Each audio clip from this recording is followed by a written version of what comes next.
Hello students, welcome to our channel. आज के इस वीडियो में मैं आप लोग को बताने वाला हूं एमकॉम सेमेस्टर 2 से बिजनेस एनवायरनमेंट के मोस्ट इंपॉर्टेंट क्वेश्चंस। साथ साथ में मैं आप लोग को इसकी पेपर पैटर्न बताऊंगा और मैं आपको वीडियो के एंड में स्ट्रेटेजी बताऊंगा कि अगर आपके पास कम से कम टाइम बचा है तो कैसे ज्यादा से ज्यादा प्रिपरेशन कर सकते हो। क्योंकि देखो, टाइम ना स्मार्ट वर्क का आ चुका है कि कुछ लिमिटेड क्वेश्चन किए जाते हैं और एग्जाम में उसी में से आता है। तो वीडियो को एंड तक जरूर देखना जिससे आपको हर एक चीज क्लियर हो जाए। आगे बढ़ने से पहले एक छोटी सी इंफॉर्मेशन आपको देना चाहता हूं। अगर आप लोग एमकॉम सेम 2 की अच्छे से प्रिपरेशन करना चाहते हो तो हमारे ऐप को डाउनलोड कर लो और उसमें जाकर के हमारे कोर्स को ज्वाइन कर लो। अभी अच्छा खासा डिस्काउंट भी चल रहा है तो आप लोग को कम प्राइस में अच्छे से प्रिपरेशन भी हो जाएगी। तो चलिए शुरुआत करते हैं आज के हमारे इस वीडियो की बिजनेस एनवायरनमेंट। तो सबसे पहले पेपर पैटर्न की बात करें तो पेपर पैटर्न आपका जो एग्जाम होने वाला है ना, वो टोटल 70 मार्क्स का होगा और 70 मार्क्स के पेपर में आपको टाइम दिया जाएगा 2.5 आवर का। ठीक है, और बात करें पासिंग मार्क्स की तो पासिंग मार्क है आपके 25 मार्क की। आपको मिनिमम 25 मार्क्स स्कोर करने होंगे पास होने के लिए। ठीक है, अब बात करते हैं तो टोटल 5 क्वेश्चन पूछे जाएंगे और हर एक क्वेश्चन आपका 14 मार्क का होगा। ठीक है, जैसे पहला क्वेश्चन है वो आपका यूनिट 1 से होगा, दूसरा यूनिट 2 से, तीसरा यूनिट 3 से, चौथा यूनिट नंबर 4 से। तो बात करते हैं सबसे पहले अपने यूनिट क्वेश्चन नंबर 5 की। तो जो क्वेश्चन नंबर 5 है ना, उसमें 1 से 4 यूनिट को मिला के पूछा जाता है। ठीक है, और चांसेस ज्यादातर इसमें यही है कि एमसीक्यूज ही आएंगे। 100% आपको एमसीक्यूज ही देखने को मिलेंगे। टोटल आपको 12 एमसीक्यूज दिए होंगे, उसमें से आपको 7 अटेम्प्ट करने हैं। एक एमसीक्यूज होगा 2 मार्क का। ठीक है, 7 एमसीक्यूज अटेम्प्ट करने, 2 मार्क का एक होगा तो बन गए आपके 14 मार्क। अच्छा, बिजनेस एनवायरनमेंट के एमसीक्यूज की प्रिपरेशन कहां से करें? ठीक है, तो देखो इस सब्जेक्ट की प्रिपरेशन आप लोग की जो टेक्स्ट बुक है ना, उसके पीछे एमसीक्यूज देके रखे हैं, वो एमसीक्यूज अच्छे से कर लो। और मैं कहूंगा कि प्रीवियस ईयर जितने भी क्वेश्चन पेपर है ना, वो 5 साल के क्वेश्चन पेपर के एमसीक्यूज कर लो। आपके एमसीक्यूज के 14 मार्क पक्के। ठीक है, अगर आप लोग नहीं करना चाहते हो तो आप लोग टेस्ट दे सकते हो। ठीक है, हमारे ऐप के अंदर फ्री ऑफ कॉस्ट में टेस्ट सीरीज अवेलेबल है। तो टेस्ट सीरीज में जाकर के आप एमसीक्यूज की टेस्ट दे दो। ठीक है, और तुरंत आपको उसके मार्क्स भी मिल जाएंगे और सही आंसर्स भी पता लग जाएंगे। कहां से टेस्ट सीरीज देनी है? तो आप लोग ऐप डाउनलोड करोगे ना, तो उसमें आपको अलग अलग टैब्स दिखेंगे होम पेज पे। ठीक है, तो जो 8वां टैब है, 8 टैब, वो है फ्री कंटेंट का। उस पर आप क्लिक करोगे फ्री कंटेंट पे तो आपके सामने 3 ऑप्शन दिखेंगे, डॉक्यूमेंट, फिर दिखेगा वीडियोस। इसको स्वाइप करोगे ना, उसके बाद टेस्ट लिखा हुआ आएगा। ठीक है, आप वहां पे जाकर के टेस्ट जो है वो दे सकते हो। टेस्ट पे क्लिक करोगे, उसके बाद उसमें एक एमकॉम का फोल्डर है और एमकॉम में जाके एमकॉम सेम 2 पे क्लिक करोगे तो आपको टेस्ट सीरीज मिल जाएगी। ठीक है, एग्जाम तक अपलोड हो जाएगी बिजनेस एनवायरनमेंट की टेस्ट सीरीज। तो जरूर आप लोग टेस्ट सीरीज अटेंड करना। लास्ट 5 साल के पेपर की ही ये टेस्ट सीरीज अवेलेबल है। ठीक है, चलिए तो अब बात करते हैं अपने टोटल 4 क्वेश्चन के पेपर पैटर्न की। तो ज्यादातर देखो चांसेस है कि 14 मार्क के और में 14 मार्क का पूछा जाए, या तो फिर 14 मार्क के और में 7-7 मार्क का है। अगर लास्ट ईयर की पेपर की बात करूं ना, तो 2025 में 14 मार्क के और में 7-7 मार्क का क्वेश्चन पूछा गया था। और उससे पहले ना हर 2 साल, मतलब उससे 2 साल पहले 14 मार्क के और में 14 मार्क का क्वेश्चन आया था। तो मेरे को लगता है कि इस बार भी ऐसे चांसेस है कि 14 मार्क के और में 14 मार्क का भी आए, और ऐसा भी चांसेस है कि 14 मार्क के और में 7-7 मार्क का है। तो हर एक क्वेश्चन में आपको यही पेपर पैटर्न देखने को मिलेगी, या तो ये आ सकता है या तो ये आ सकता है। देखो, अपने पेपर पैटर्न पे इतना फोकस नहीं करते हैं क्योंकि अपने को पता चल गया कि इन दोनों में से एक आने वाला है। अब अपने देखते हैं मोस्ट इंपॉर्टेंट क्वेश्चंस जो कि आपको कौन से प्रिपेयर करने चाहिए। ठीक है, तो चलो यूनिट नंबर 1 से अपने शुरुआत करते हैं।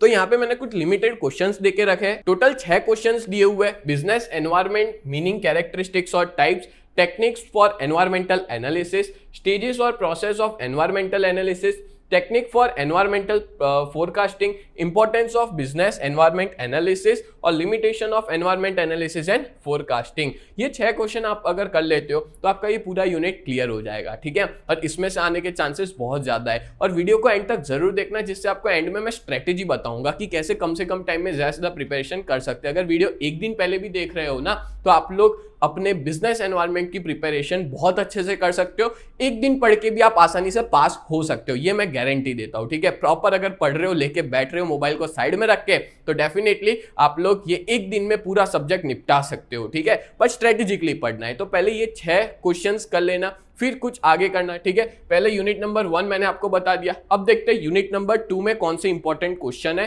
तो यूनिट नंबर 2 के अंदर 8 क्वेश्चन दिए। ठीक है, वैसे आपको पता है बिजनेस एनवायरनमेंट बहुत बड़ा है, ठीक है, बहुत ज्यादा क्वेश्चंस देके रखे हैं, सब कुछ करने जाओगे तो कुछ भी नहीं कर पाओगे। इससे अच्छा क्या करो, लिमिटेड क्वेश्चंस पहले कर लो, फिर अगर टाइम बचता है तो कुछ और करना, पहले ये क्वेश्चंस तो अच्छे से करके जाओ, ठीक है। फिर देखो इसमें क्या दिया, economic environment meaning and elements, technological environment का मीनिंग और impact, transfer of technology meaning nature और मेथड्स कर लेना, यहाँ कॉमा आएगा, causes of migration, factors affecting social orientation, arguments for and against social involvement, social audit, corporate social responsibility as per companies act 2013। तो ये है total 8 question.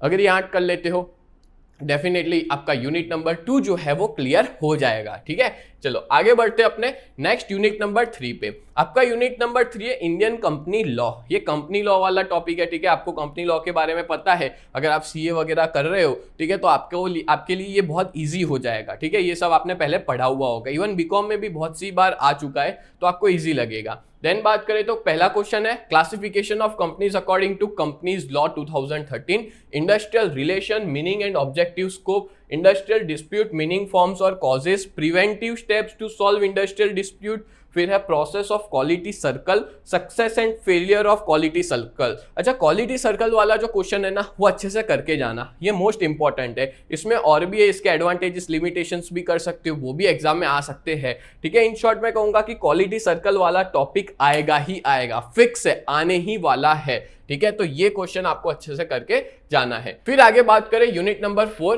But उसको बताने से पहले मैं आप लोग को इन्फॉर्मेशन देना चाहता हूं कि अगर आप लोग एमकॉम सेम 2 में हो ना, तो हमारे कोर्स को ज्वाइन कर सकते हो। अभी प्राइस बहुत सस्ता हो गया है, ठीक है। ये प्राइस नहीं है क्योंकि एग्जाम नजदीक है, उसकी वजह से प्राइस कम हो गया है। जनरली हम लोग इस कोर्स में ना 3 सब्जेक्ट पढ़ाते हैं, cost accounting 1, financial accounting and auditing, operation research, ये 3 पढ़ाते हैं। बट अब बच्चों की डिमांड की वजह से एक और सब्जेक्ट इस बार हमने ऐड किया है, कॉस्ट अकाउंटिंग 2, ठीक है। इसके भी आपको क्वेश्चंस, इंपॉर्टेंट क्वेश्चंस कह सकते हैं, या तो मैं कहूंगा कि कुछ कुछ चैप्टर्स के इंपॉर्टेंट सम्स हमने प्रैक्टिस करवाए हैं। अगर आप चाहो तो कोर्स खरीद सकते हो और उसमें टोटल आपको 4 सब्जेक्ट की प्रिपरेशन हो जाएगी, ठीक है।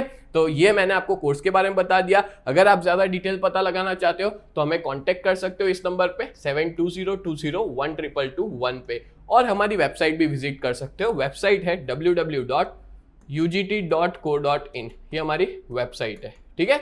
चलिए तो शुरुआत करते हैं नेक्स्ट यूनिट नंबर 4 की। तो यूनिट नंबर 4 में क्या देके रखा है, international business environment, meaning and features of international business, importance of international business, scope of international business, factor affecting international business, protective trade policy, meaning, features और advantages. फिर है वेरियस वर्ल्ड इकोनॉमिक यूनियन, इसमें ना कोई भी 2 अच्छे से करके जाना, और जिसमें इंपॉर्टेंट ये दोनों है, EU एक यूरोपियन यूनियन और एक नाफ्टा है, north American free trade agreement. इसमें एग्जाम में क्या पूछा जाता है कि कोई भी 2 बताओ, ठीक है, कोई भी 2 वर्ल्ड इकोनॉमिक यूनियंस बताओ। तो ये 2 आप लिख सकते हो और प्रिपरेशन भी इन दोनों की करना। फिर है ट्रेड रेगुलेटरी बॉडी, इसके मीनिंग ऑब्जेक्टिव कर लेना, और इसका भी एक क्वेश्चन आता है कि कोई भी 2 एनी 2 ट्रेड रेगुलेटरी बॉडी बताओ, ठीक है। तो आप उसमें कर सकते हो WTO वर्ल्ड ट्रेड ऑर्गेनाइजेशन और बैंक फॉर इंटरनेशनल सेटलमेंट, जिसको BIS कहते हैं। तो ये सारे ऐसे इंपॉर्टेंट क्वेश्चन हैं जो पास्ट ईयर के पेपर में काफी बार रिपीट हुए हैं। मोस्ट इंपॉर्टेंट क्वेश्चंस मैंने यहाँ पे बताए हुए हैं। अगर आपके पास टाइम कम है तो सबसे पहले इन्हीं क्वेश्चंस को किया जाता है, फिर कुछ और देखा जाता है, ठीक है। तो मैंने पेपर पैटर्न बता दिया, मोस्ट इंपॉर्टेंट क्वेश्चंस बता दिए। अब बारी आती है स्ट्रेटेजी की। अगर वीडियो को 1 दिन पहले या 1 हफ्ते पहले भी देख रहे हो या कुछ घंटे पहले भी देख रहे हो ना, तो कैसे प्रिपरेशन करनी है वो बता देता हूं। देखो, अगर आप लोग सबसे पहले कुछ भी नहीं पढ़ा है अभी तक, तो पहले तो MCQs कर लो, ठीक है। MCQs अगर हो जाते तो यहाँ पे आपके 14 मार्क पक्के, और अगर टाइम है तो टेस्ट सीरीज दे दो। टेस्ट सीरीज हमारे यहाँ पे फ्री ऑफ कॉस्ट भी है। जिन्होंने सब्सक्रिप्शन लिया उनको तो अभी से ही अवेलेबल हो जाएगी, बट जिन्होंने सब्सक्रिप्शन नहीं लिया उनको फ्री ऑफ कॉस्ट मिल जाएगी, ठीक है। टेस्ट सीरीज अच्छे से दे दो, तो जिसकी वजह से 14 मार्क यहाँ पक्के हो जाए। तो सोचो 25 में से 14 तो यहीं पक्के हो गए, ठीक है। अब बात करते हैं कौन से यूनिट को पहले करना है। तो मैं प्रीफर करूंगा कि आप यूनिट नंबर 1 कर लो, ठीक है। अगर आपके पास कुछ घंटे ही बाकी है तो ये MCQs कर लिए और पहले यूनिट नंबर 1 कर लो। अगर ये और ये कर लिया तो कितने मार्क पक्के हो गए, 28 मार्क्स यहाँ पे आपके पक्के हो गए। पासिंग जितने तो आप कर लोगे, ठीक है। फिर बना के भी लिख सकते हो, और अगर टाइम है तो यूनिट नंबर 2 भी अच्छे से कर लो। 2 यूनिट अच्छे से कर लोगे ना, आपका पूरा का पूरा बिजनेस एनवायरनमेंट क्लियर। 2 यूनिट अच्छे से कर लो, कितने मार्क बनेंगे, 42 मार्क्स का आप अच्छे से क्लियर कर लोगे अगर आपने MCQs और ये 2 यूनिट अच्छे से कर लिए तो ठीक है। और अगर टाइम बचता है तो फिर करना आप यूनिट नंबर 3 और फिर टाइम बचता है तो यूनिट नंबर 4। अच्छा, ये 2 यूनिट इसलिए का है क्योंकि इसमें क्वेश्चंस कम है और मैंने जो दिए उसमें से आने के चांसेस सबसे ज्यादा है। फिर यूनिट 3 और 4 कर लोगे तो डेफिनेटली आपकी सारी प्रिपरेशन ही हो जाएगी, बट कम टाइम है तो मैं कहूंगा एमसीक्यूज के 14 मार्क पक्के कर लो और यूनिट 1 और यूनिट नंबर 2 अच्छे से कर लो। आपका पूरा का पूरा बिजनेस एनवायरनमेंट क्लियर, आसानी से पास हो जाओगे। क्योंकि ऐसा तो है नहीं कि 2 क्वेश्चन ही अटेम्प्ट करोगे। अगर मान लो आप यूनिट 3 और यूनिट 4 यानी क्वेश्चन 3 और क्वेश्चन 4 भी थोड़ा बहुत तो लिखोगे ना, तो उसमें भी तो आपको मार्क्स मिलेंगे। और सच बता रहा हूं, इंग्लिश मीडियम वाले बच्चों को ना बहुत आसानी से मार्क्स मिल जाता है। तो एक चीज मैं कहूंगा कि एग्जाम में ना कुछ छोड़ के मत आना, बहुत अच्छे से लिख के आना। और मेरे को पता है कि आप सबका पेपर बहुत अच्छा जाने वाला है, तो बेस्ट ऑफ लक आप सभी लोग को। पेपर को फोड़ के आना। तो ऐसी वीडियोस के लिए चैनल को सब्सक्राइब करें। मिलते हैं नेक्स्ट वीडियो में, तब तक के लिए bye and thank you so much.